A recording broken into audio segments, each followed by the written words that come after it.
Presented by Pankaj Kushwaha Motihari।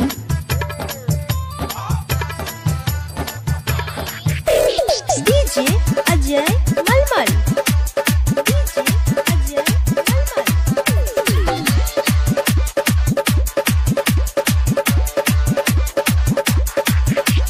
चाची के बाची सपनावा में आती है, नीलवा तोरा पिलवा परी क्या क्या तू गाता है। चाची के बाची सपनावा में आती है, नीलवा तोरा पिलवा परी क्या क्या तू गाता है। रे भरुआ सुन, चाची के बाची सपनावा में आती है, नीलवा तोरा पिलवा परी क्या क्या तू गाता है। चाची के बाची सपनावा में आती है, नीलवा तोरा पिलवा परी क्या क्या तू गाता है।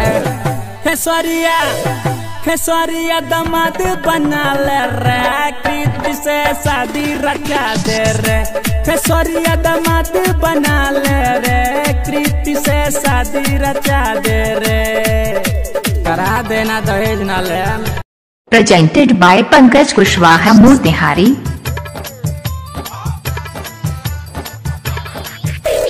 DJ Ajay Malmal।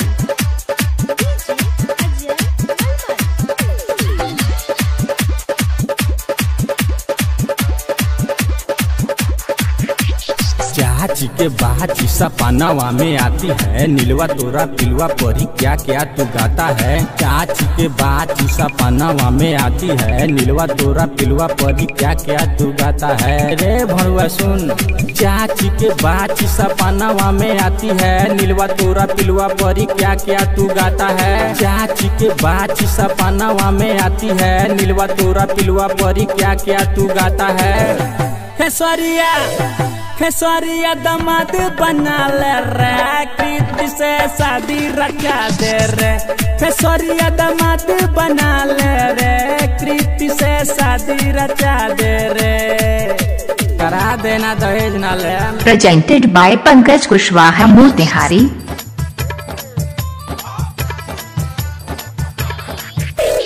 DJ Ajay Malmal।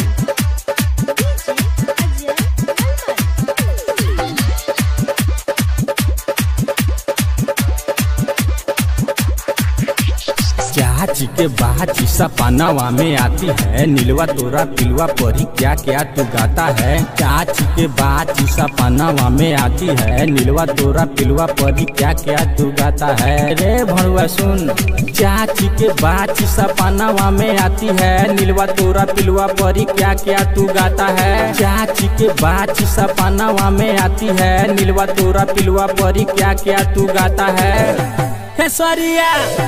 खेसरिया दामाद बना ले रे, कृति से शादी रचा दे रे।